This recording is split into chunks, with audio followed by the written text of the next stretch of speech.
Let's shift focus to then the tech space. Reports suggesting PE firms Blackstone and Apollo Global Management are in the race to acquire Mphasis. Reports adding the talk comes after Hewlett-Packard revived plans to sell its controlling stake in the subsidiary in an estimated $1 billion deal. Mphasis is up 2.5% today in trade.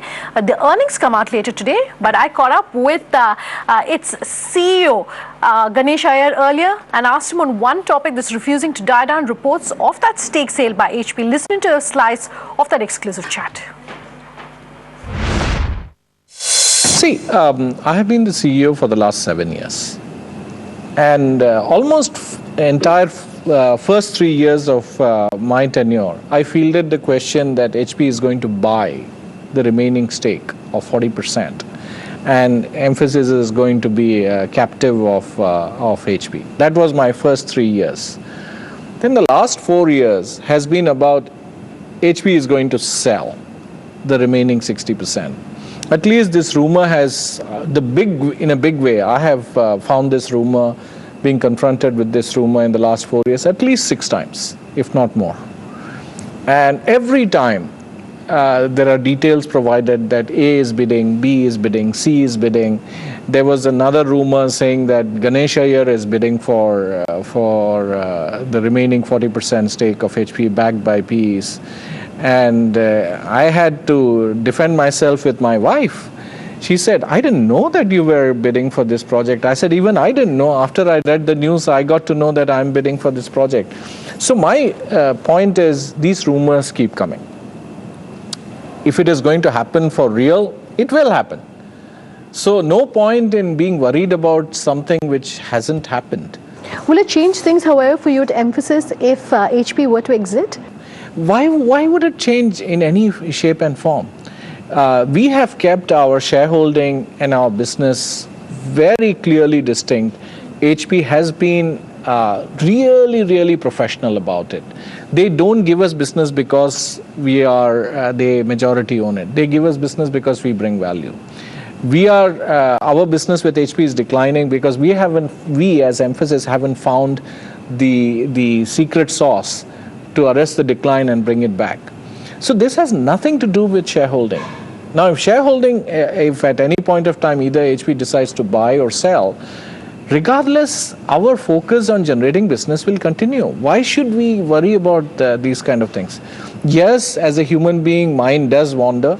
I'm sure my employees are reading this very news that you're talking about. Our customers are reading that news. My leaders are reading that news. And as a human being, this thing can interrupt.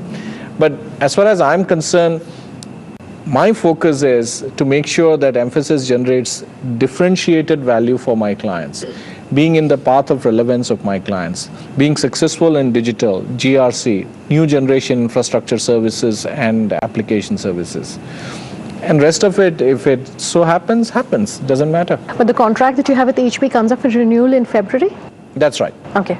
You were just talking about, the secret sauce in terms of your revenue from HP that has been declining steadily quarter on quarter for a few years now. What are you doing to staunch that flow? Sunda, it has been one of the toughest, secret sauce to uncover. I have been at it personally at it for the last 4 years. Ultimately, whatever solution we give to HP has to be sustainable. And has to be good both for Mphasis and HP. Solving that problem, which is unidimensional, by just saying it either benefits completely Mphasis or completely benefits HP, will not solve the issue. And that has been the challenge that we are trying to balance. What is good for my client, HP? What's good for Mphasis? If we find the right balance, we will crack that code. Hasn't been easy. I have 4 years to prove that we have not managed to crack it. But even this week, I have been in discussion with decision makers within HP to see whether we can crack the code. The moment we crack the code, it would be shared with the wider audience or with the street, and you will get to know. You've spoken about what the core areas are going to be for Mphasis. What are the non-core areas looking like? Yeah, so there are a couple of those, and by announcing them in the media, I will be doing disservice to my employees, my clients, and the shareholder. stay tuned. We have a roadmap. And the good news is, Sunanda, that we are executing like clockwork. We had decided by this time frame we need to kind of exit these businesses. That has happened. And this was the roadmap that we developed a year ago for 3 years. We are entering that phase where we will do the 3-year rolling map plan again. And my board has been very focused and consistent. And that's an important thing which I'm blessed with as a CEO. Because if you keep changing your strategy every day based on one quarter or the other, you are not building an organization which will sustain. So we will go through that plan. There is a roadmap. I don't see a radical change in roadmap coming because it's a good roadmap and we will execute. So there are a couple of businesses which, I believe will not be part of our strategic roadmap. I was asking you previously about exiting your non-core businesses. I know you don't want to go into details, but could you give us a timeline? Would you look at it in the last quarter of this fiscal or at least in the next fiscal? It's too hard to predict because these kind of transactions take time. This quarter, if you're referring to fourth quarter, which ends in March, most unlikely. But if it happens, it happens.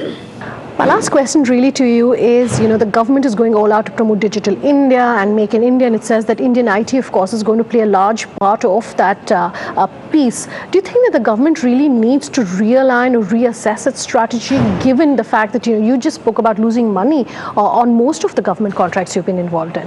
Of course, they have to take a reality check. Even otherwise, they have to take a reality check. Now, I wasn't saying that we don't make money out of India. It is just that it is not in our rhythm. Now, if India-listed companies become successful in digital world across the globe, that is Digital India, isn't it? Why should it be just Digital India in the context of boundaries? We keep calling all the Indian companies and India companies, but when it comes to digital success, and with 90% of their revenue coming from outside India, and when it comes to digital success, we want to kind of constrain it and make it happen in India. We want to make sure that every employee of our company is enthused, experiments, embraces new ways of doing business, embraces automation, and we become successful in a global market.